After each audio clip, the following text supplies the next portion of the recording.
See, Bryce, your problem is you ran into a dude, that's me, who's been struggling for 10 years with mental health and to get a journalism career going, who fucking hates capitalism. I hate it. This is the kind of shit, this is why I hate it. Am I the perfect person? No. None of us are, right? We all fucking make mistakes. Things happen that are out of our control. Snowballs happen, dominoes fall. Things, get out of your control. So in those types of situations, you gotta do the right thing. I got fucked up and almost died twice earlier this year because I have some heart issues, pretty severe ones. And I had, a shirt business called Paint Your Shirts. And it was just a startup. It was about a year old. Ran like a fucking top for about 10, 11 months. And then I got sick. And I went upside down instantly. And you know what? When that happened, I called all the customers. I go, here's what happened. Some people were cool as fuck. Some people were fucking jerks, sitting there literally almost dead, and people still like yelling at me like I can do something about it, right? So I understand that type of pressure, but what you don't do in those situations is you don't go out and then hire 20 people to get a bunch of money to keep doing the same thing over and over and over again for years. Bryce, you fix it. And the problem is, and the irony here is, you ran into me owing me and my new partner over $15,000, which we're still not paid in full. And that was the result of 2 months of hard work, right? Because you lied to us about the leads and you said we had new connects, and that wasn't true. They were old beat up leads. So we worked so hard to get that money together between our team, a few other sales reps. You know what that was for? That was for me, after working for fucking 3-4 months of my health to come out of a deathbed, dude, literally. I couldn't even walk, dude. I'd go knock doors for like an hour and have to sit in my car because I couldn't breathe, right? Forcing myself to work, dude. Why? Because when my shirt company went upside down, I had debts. I had to pay off vendors, owed customers money. And you know what I did is I paid, most of it's paid off. The only few that I have left are a couple people who are dicks about it. So they're at the end of the list, right? But they're still going to get paid. And my biggest customer that I'd owed he had a big order in process when my business went out. It's like almost 10 grand, dude. You know. And he's been the kindest, coolest motherfucker about it because I says, hey, here's what's up. And we dealt with it. So you literally took that 15 grand you tried to steal from us, represented all like the last 45 days, 60 days of my hard work, my hard-earned money to get my business life back up so I can take care of my obligations because that's what I want to do. Do you understand? So that's what's going on here. And you ran into a dude that actually knows how to put people in prison for committing crimes like this. I've done it before, dude. Okay?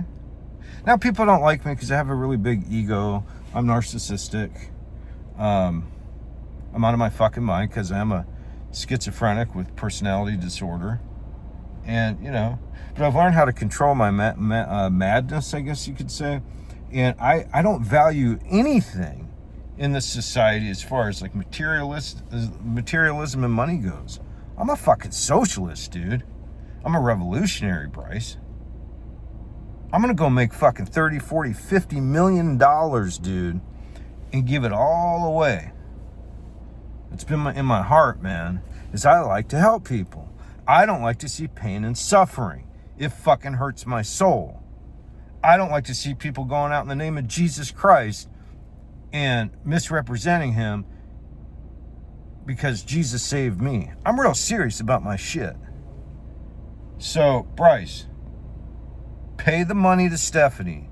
She's got to pay her bills. Take whatever you got left from the $25,000, your fucking shell guy that I just found out about, and get some more money from him, and whatever you got to do, man. Because if you can't pay them off before you get in handcuffs, I'm going to have to go after the providers and put public pressure on them to make sure these people don't get evicted or can pay their fucking bills, or don't get in a fight with their spouse because they worked hard for their money and couldn't get it. Okay, Bryce, that's what we're gonna fucking do here. The money that you owe my partner and I, you should pay that too, but let's pay Stephanie first. You know, we got some. I know you're just shuffling it around, dude. So what we're going to try and do now is just triage the situation, Bryce, okay? While you're dealing with all the criminal situation that you have on your hands, between you and your co-conspirators. We always say at the Black Panther Party that they can do anything they want to us. We might not be back. I might be in jail. I might be anywhere. But when I leave, you can remember I said with the last words on my lips that I am a revolutionary. And you're going to have to keep on saying that. You're going to have to say that I am a proletarian. I am the people. I'm not the pig. You got to make a distinction. Ha! Got him! Oh, real quick sidebar, too, for Arizona Attorney General Chris Mays. I saw what you did there with asset living. That's just the tippy tip. I did a story on them last year because I rented one of their apartments right down the street from where that first complex is in Glendale. Same thing. I have 4 tenants maybe, that had the same air conditioning issues. One guy had to move out over it. They still served him with eviction. I took my case because I didn't have any hot water for the whole time I lived there consistently in the apartment. So I took my case all the way through eviction court as a causational journalism story, so I could document what eviction court is, how the process goes on the plebes, you know, us little people. And it's the fixes on, Chris, in the eviction court, because what happens is they have these sessions where it's like a ton of cases, rapid fire, you know, and you have one or two, I forget the name of the firm. There's one firm in particular, he's like the 800-pound gorilla, where all the property management companies hire him, and then, or his firm, and then so he's just that fixture in court. So the judge is just like boom, they find in favor of the predatory landlord companies, Asset Living being one of the biggest ones. I think it's the second or first largest privately held property management company in the country. They got problems nationwide too, Chris. So I like that letter, and I'm going to do a follow-up. I'm so busy this week, but here real soon I'm going to do a follow-up with all that coverage I did last year. And I've got probably 3 to 5 affidavits for you from those people if you want them. And shit, I think, you know, you could make a real big opportunity for public discipline, and maybe soon the shit out of them getting some money for these victims. So anyhow, you know, if you notice on the website, it took you from AG baby killer, foster baby killer, I forgot what I called you. You know, because it is true, if you don't prosecute Hobbs, in my opinion, you're supporting political death of foster children by willful neglect, because the reason why the DCS hasn't pulled the contracts is twofold. One, you have powers you could activate actually directly. You have purview over DCS. She has control of that director. That Catherine Patak, you know, her husband is a real dirty player. He was Ducey's old press secretary. He's a dirty trickster. He's earned his way into the higher food chain over there at AZ Commerce. But I digress. So, you know, you should put more pressure on Hobbs to sit down with your investigators. She's got to answer those questions. I think that it would be a real solid move if you somehow held her to account. You know, and then maybe instead of just AG Mays on my site, I'll support you for your re-election publicly, because I'm supporting Warren right now just because you know, you know what it is and what I do, Chris. I mean, not that it really matters right now anyways, but it will matter once I get the visibility of Clip Artist Films where it needs to be. It will make a difference because of what I have and what I can do.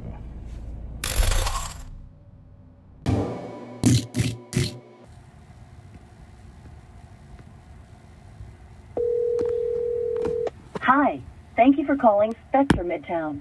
We are unable to answer the phone right now. If you're calling for leasing information, press 1. If you're a resident and have a maintenance issue, press 2. To leave a message for us, your maintenance issue is important to us. However, if your issue is not urgent and you do not need immediate service, please press 1 eternity later.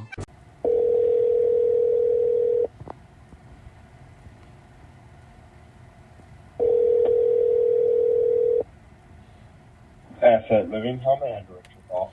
Yeah, hi. Is this customer service for Phoenix? Yes, sir. This is the entire corporate line. Okay. Well, hopefully you can help me, sir. My name is Gordon Rose, and I reside at 2030 West Indian School in Phoenix, apartment number 321. And I moved in July. And, sorry, I'm getting a lot of feedback. Can you hear me okay? Yes, sir. I can hear you fine. Okay. Anyway, so I moved in July. And since I moved in, there was no hot water in my shower, for months. Yes, sir. And so they tried to repair it. And, there's like email after email from the management trying to repair the issue. It's not just my apartment, it's other, it's the building, it's other tenants. So this is, started at the beginning of July is when I moved in the first week. And then about 3 months goes by, and I'm, to shower, I go either to the gym or I have a shower at my office as well, so that's where I've been showering. So I was very patient, waited many months. And then what I did was, just a few weeks ago, when it was time to pay rent, I'd already put everybody on notice legally, did everything properly. And so I went ahead and exercised my rights and served you guys with a notice, both to your corporate office in Phoenix and also the management office at Spectre Midtown in Phoenix. And so when that happened, your manager over there, she's new, her name is Daniela Garcia. You guys went and did a hot water test because it's your contention the hot water's been fixed. So what they did is they took a test and said it was within the legal temperature. And at that time it might have been, but the issue is that after the last repair is done, the reason I decided to just finally exercise my rights and put you guys on notice was because there is hot water for just a smidgen of time, but the problem is there's not hot water 24/7, right? So you guys are still below the legal line. And so she sent me this email on, after I served you guys with claim. She said, this is in response to your affidavit dated September 29th, 2025, in which you claim that your unit does not have hot water. Following your complaint, we inspect your unit and confirm that hot water is available. With a recorded temperature of 114 Fahrenheit, a photo of the reading is attached for your reference. Please clarify your position regarding this matter as your claim conflicts with our findings. Now, first off, what I just described to you about not having hot water for going on 4 months now, so kind of pin that. So I responded and I said, Daniela, nothing conflicts with my claim. There is no consistent hot water in my apartment. Please provide the time and day you did the test, then go back and test every 2 hours for 24 hours. My best guess is that out of 12 samples, 60 to 80% of the time, satisfactory hot water will not be present. And by the way, sir, the reason I know this is I keep weird hours. I'm a journalist as well, so sometimes I'll get up at 2 in the morning, work for 4 hours, take a nap, So I shower at different times, and so I've already defined this, right? Just as, knowing that. And by the way, I'm almost done. I know your time's valuable. And so anyway, so the rest of it, I go, the bigger picture here is the entire building needs to be upgraded so residents may have access to hot water 24/7. Your current system is not adequate. Unfortunately, the company you work for attacks the public with scams like this all over the country, brazenly violating the law, and tries to cover up gaslighting victims, just as you're attempting to do with this email. Not acceptable and disgusting behavior, in my opinion. Please don't do that again. I expect clean and honest engagement as we manage your legal violations as we move forward in communication. Back to your Landlord-Tenant Act violations concerning my lease, which is now going into the 4th month. Time and date stamp your new water tests and report back to me with your findings. If asset is unwilling or uncooperative in obtaining this data, I'll do it myself, then send certified back results to your firm. If I don't get confirmation from you that you're proceeding with the test by close of business Monday, 10/6, I'll assume moving forward to obtain my own data. So then on the 6th, she replied back by email. She said, hello, Gordon. Thank you for your message. We understand your concern regarding the consistency of the hot water in your unit. So I appreciate the fact your company's now acknowledged that issue. Then she says, as previously mentioned, our maintenance team inspected your apartment and confirmed that hot water was present at the time of the inspection.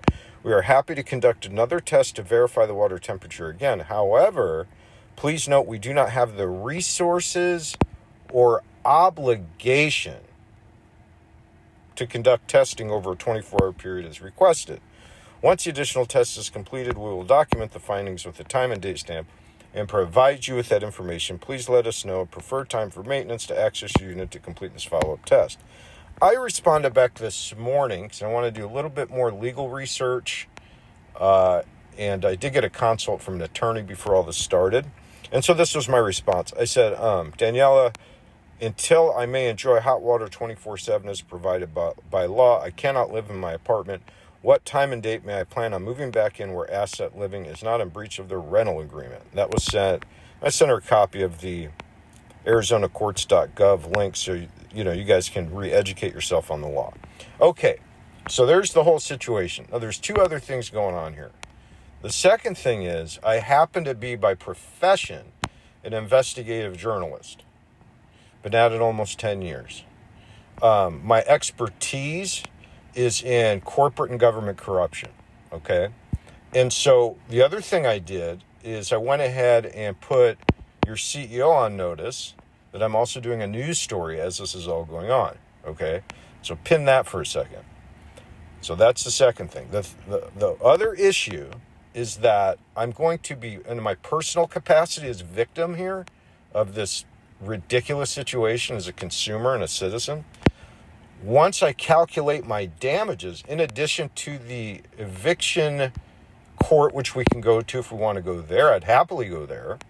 If you guys want to cure the breach, my ideal situation, like I said in the last email, is the fact of the matter is I've already put your company on legal notice. You guys have already acknowledged the issue. So you guys have to cure the breach. So at this point, because of the word obligation was used, that you guys don't have an obligation, I actually beg to differ. You do have a legal obligation because by law, I have to have that hot water 24/7 in my apartment. And so the fact that I just got another notice that there's hot water repairs going in the building in the last few days. At this point, I'm looking for asset to simply let me know when I can get in. Now, the other issue, as far as quantifying my damages in a civil suit I'm going to file, right? I can't do that until this is until this issue is navigated.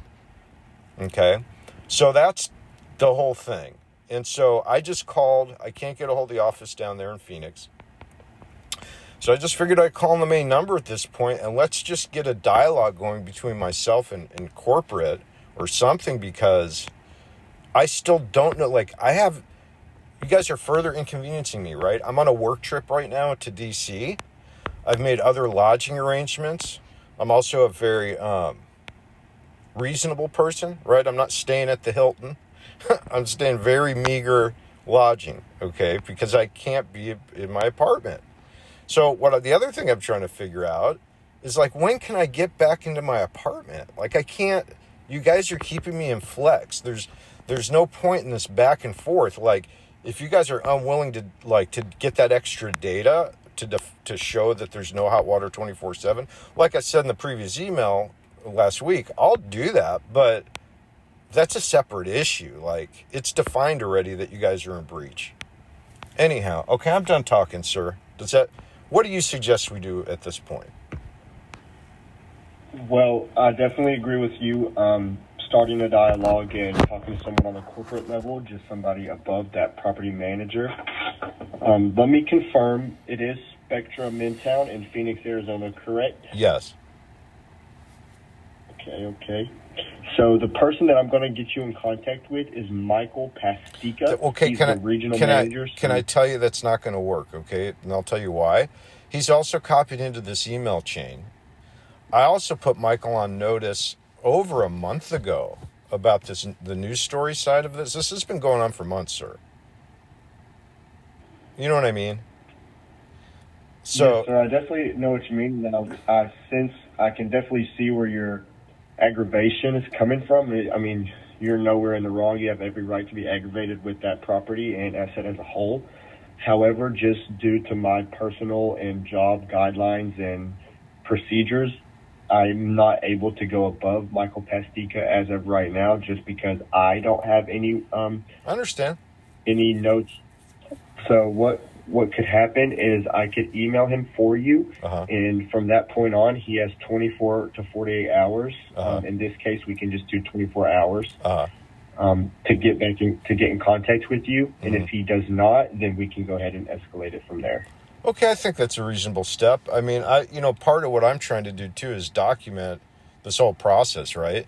Because the bigger issue is that you guys are, I think the second largest privately held property management company in the country.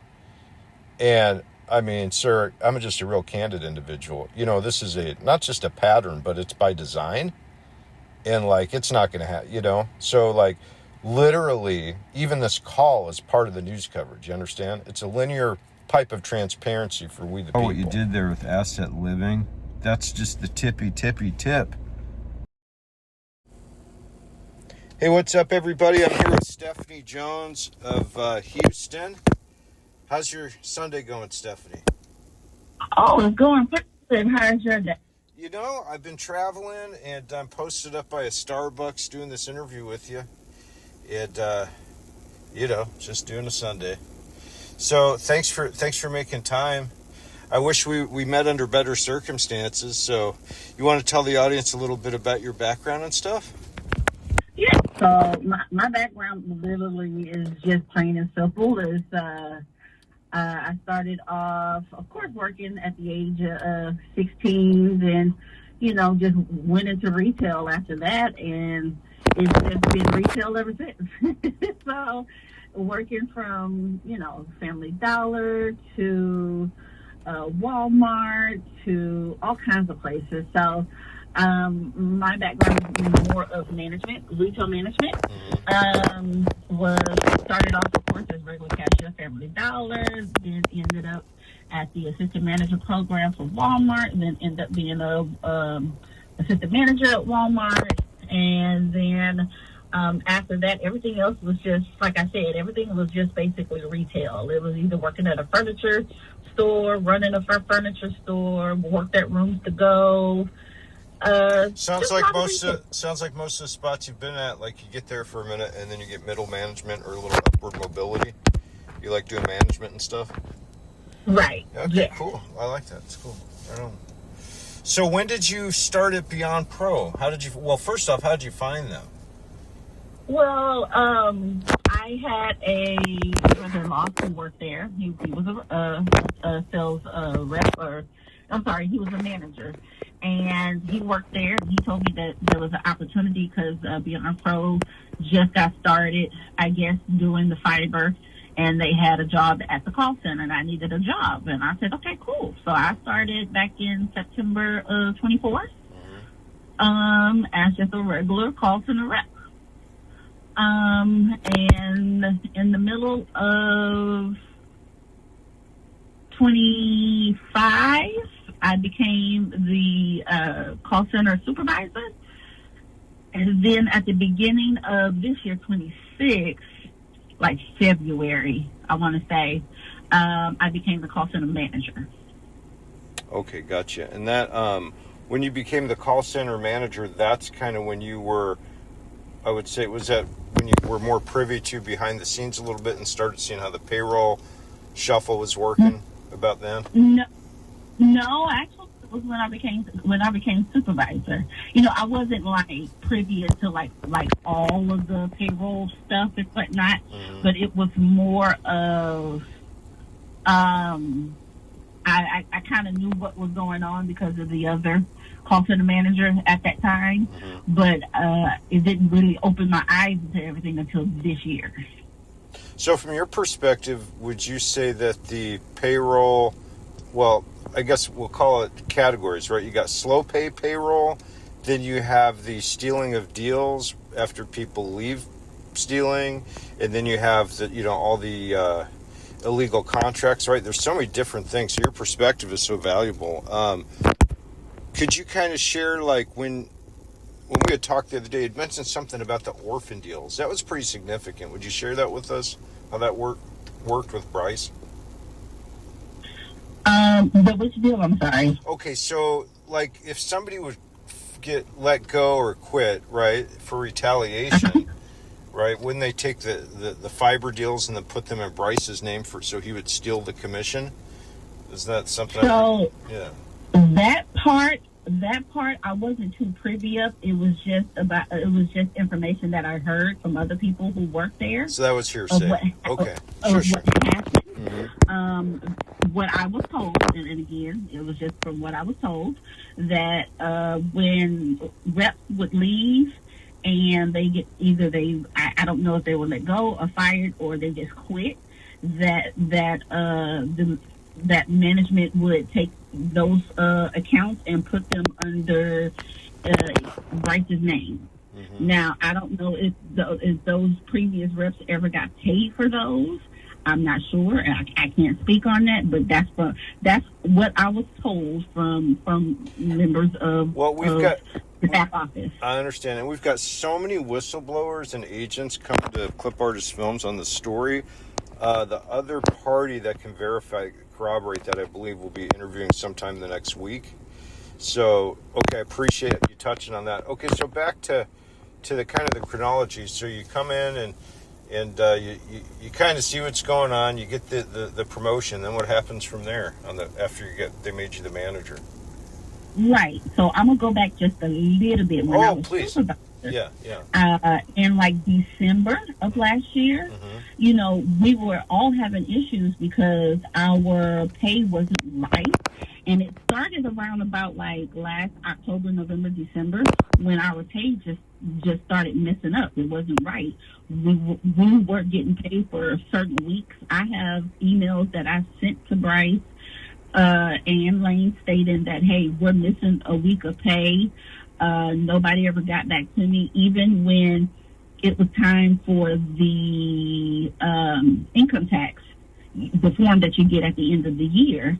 I sent the email stating that, hey, we're actually missing a week of pay. It was either we were missing pay in October, I think. I have the email, but I let them know and nobody said anything. So it rolled over until this year.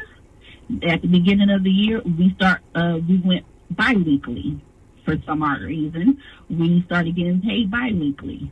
And our pay was just messed up at the beginning of January. It was just like nobody could keep up with pay. They couldn't tell us what weeks we were getting paid for.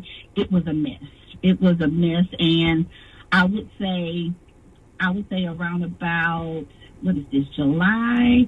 So maybe May is when we start going back weekly. And it didn't get any better because it was, well, we can't pay y'all this week, or no, actually, sorry, firstly, it was no communication, so nobody would ever tell us anything. Then it was, we're waiting on the ISP to pay us, which I knew was not true because the ISPs pay every week. They pay every single week. Now, they do pay on different days, yes, but they do pay. They do. So it's not like they do not pay, but they pay every week.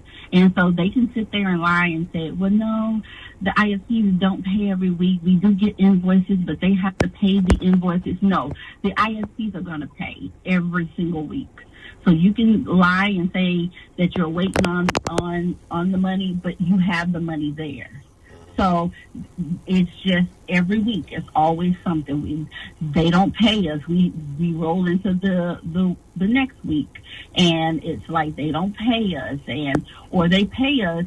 We're going to get paid. It's just we're going to get paid late. Why do I have to get paid late for work that I've already done? You expect me to work and take calls, so I expect you to pay me on time. Mm-hmm. So it's been a roller coaster ever since the beginning of this year in January. So it sounds like it's just pretty much been falling apart for about 6 to 8 months, slowly and progressively.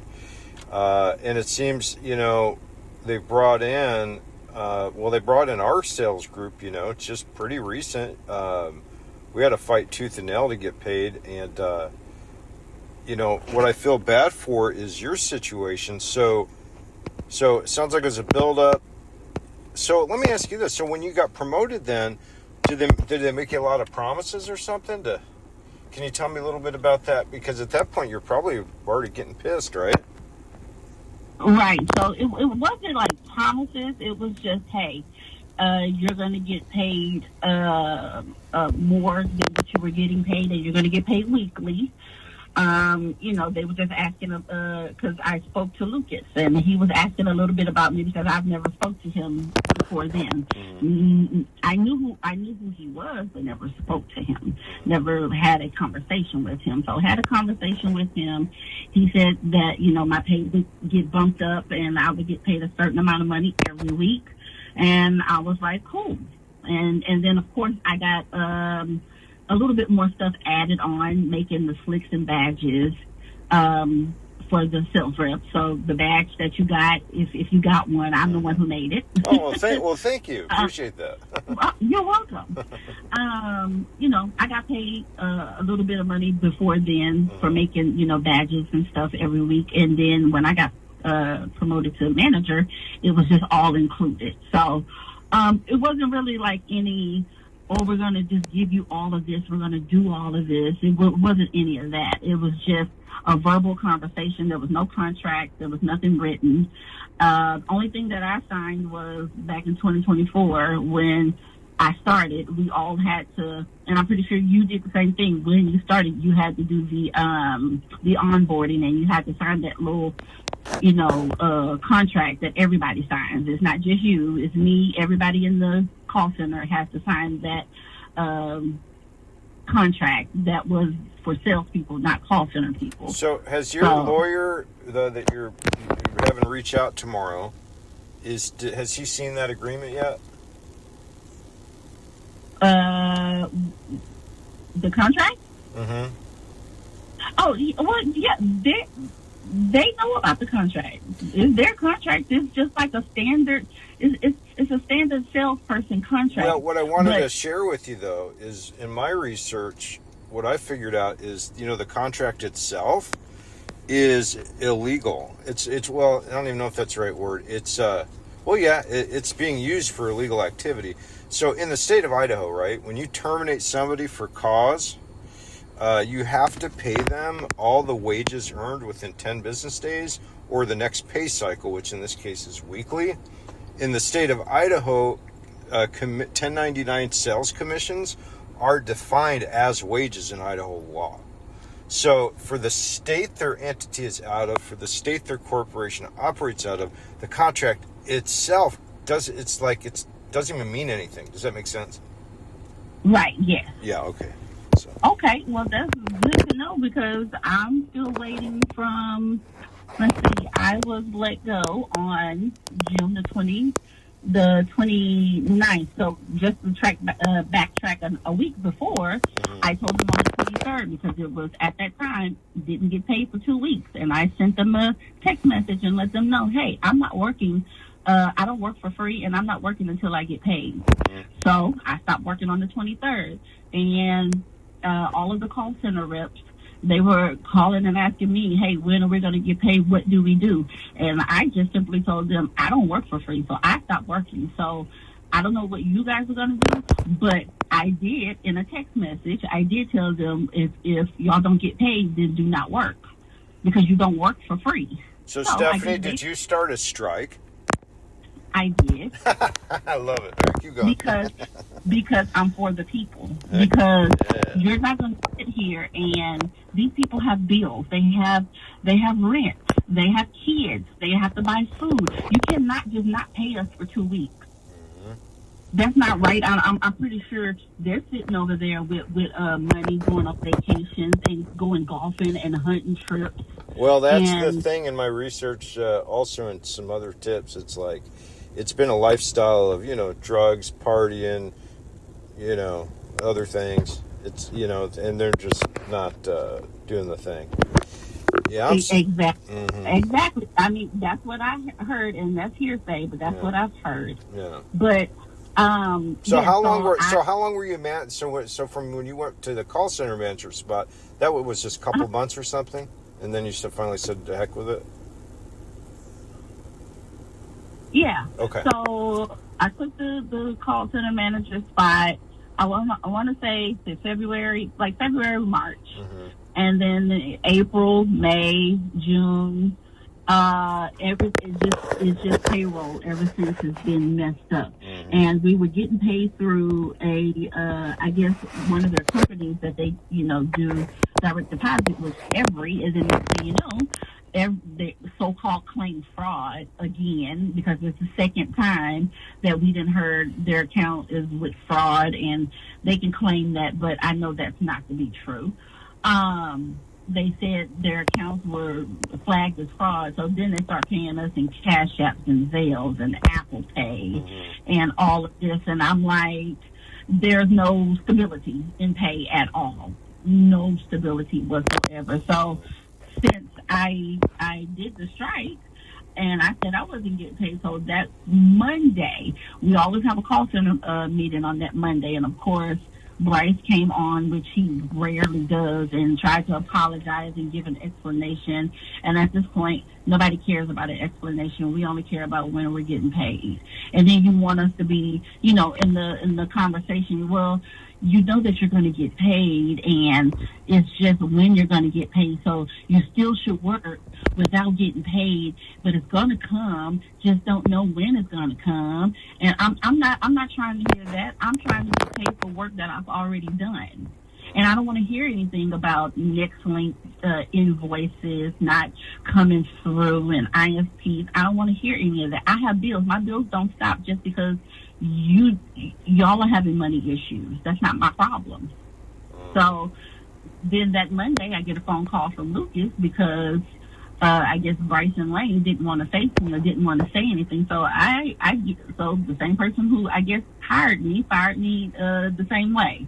On the 29th, they terminated my contract. They had to let me go. Didn't give a reason why, just terminated my contract. But I already knew why. It was because I stopped working. And then somebody in our little text group, I guess, sent a screenshot of the text messages to Bryce to let them know what I said. And when Bryce called me and to let me know about it, I told him, yes, I said what I said. I wasn't going to hide and say I didn't say it. I said what I said. And so they had to let me go. And then and then on that same call, Lucas said, well, we'll pay you your money, X amount of dollars on Wednesday. Wednesday comes, nothing. I text every single day asking about updates, nothing. Lane, let me get with payroll. You are payroll. You might say Miss Tanya is payroll. You are payroll. I don't want to hear anything about that. You are payroll.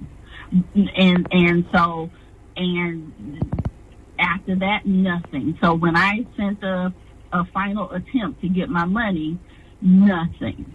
And till this day, talking to you as of today, I still have received nothing.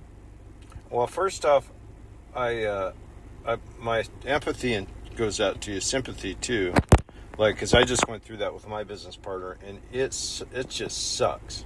It's a shitty feeling. You know what I mean? You work so hard for that money. You got to pay your bills, and so first off, well, I guess we'll just kind of talk about how we can get your money, right? So what's ironic is I think around the same time they're supposed to pay you, that's when they paid my partner and I. and I think what they're afraid of is, I think they're afraid they're going to get in trouble. They're just trying to, like, you know, kind of like put the water out in the fires that are hottest. Does that make sense? Right. So in your 4,200, right, is what they owe you? Yes, 4,200. And so I guess I have to do like a previous employee. She made TikToks calling out their name and business and showing pictures and doing all of that. And so I'm like, well, maybe I got to do the same thing to get my money. Well, it seems like exercising the First Amendment in the most glorious way we can is about the only motivation for these people. So can I throw an idea at you? Sure. Okay, can I get your permission after we're done with this interview to put out a group text with me, you, Bryce, Lucas, and what's her name again? Lauren? Yes. Yeah, Lauren. And just make a request for your money again, and then just make it make the text itself part of the show, and then let's see what happens. What do you think of that? I'm all for it. Well, I mean, why not, right? And then you're talking to your lawyer tomorrow, right? Yes, I'm talking to my lawyer. I done already filed with the Texas Workforce Commission. I done already did discrimination with the EEOC. So, yes, I'm doing all of the things. Have you reached out to the Attorney General of Idaho yet? No, I didn't know I can do that, but that could be another one added to this. Yeah, I think that's probably where we're going to go with our criminal referral, because once we get the interviews done, you know, once I got 10 plus affidavits and that many victims, right? And that's, you know, it really, the type of crimes they're doing and based out of there, I think it's really, you know, kind of fits the AG's office, I think. So I think that's just kind of probably the easiest way to get the case made. And then there's a lot of federal crimes too. And then, of course, all the little agency reporting is going to all hold all that up, you know. So, okay, cool. Right. So I'm going to do that. We'll do the group text. And that 4,200, Stephanie, what does that represent? How many weeks of work? 4 weeks a month. Okay, 4 weeks per month. Now, tell me a little bit about your dealings with TDS. I'm curious. I really didn't have a dealing with TDS. The only thing that I just dealt with was maybe, you know, just getting all the updates, promotions, maybe sat in a couple calls with TDS just to get their updates, but I really didn't have conversations with them like that. That was the back office, which was the pro team. They did all of the conversations and whatnot with them. So did you see who the main contact was between Bryce and Lucas as far as the liaison at TDS? And the reason I'm asking that is, if you remember any of that stuff, is like they're a publicly traded company, and they tipped off beyond when we first broke the story. And then there's other people that have called into TDS to alert them, and they covered up as well. So, like, that's kind of a relevant part of this too, is that you got this huge company, right, that has they have over 1 million addresses on fiber, where, like, you know, they really need to be held accountable, I believe, publicly. So do you remember anything else other than slicks or anything else that might be significant with TDS? No, but actually I did hear about since you mentioned it, I did hear about something like that. Didn't know who did it, didn't know any names or anything. So I did hear stories about it. So okay. You were talked about, even though we didn't know who you were. Oh, I understand. Okay. Yes. Okay. I've heard it. Okay. Well, very good. Very good. Well, I think that was a pretty good, concise, to the point, you know, interview, and I really appreciate your time. Before we wrap it up, is there anything else you just want to share in general? Do you want to, you know, address Bryce and the crew directly? Go for it. Anything you want to say? No, I didn't want to address them directly. I'm just going to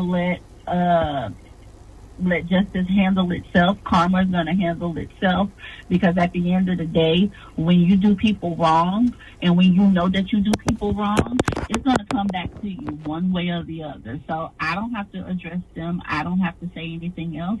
I'm just going to take the higher ground and just let everything work out itself. Well, you know what? I really appreciate your approach. I'm quite the opposite. I roll in the mud, so I'll do that for you if that's okay. So, Sure. All right, cool. Right on, Stephanie. Well, hey, enjoy the rest of your Sunday, and I'll have that text shout out here in just a little bit, okay? All right. You have a good one. All right, thanks. You too. Bye-bye. Okay, bye.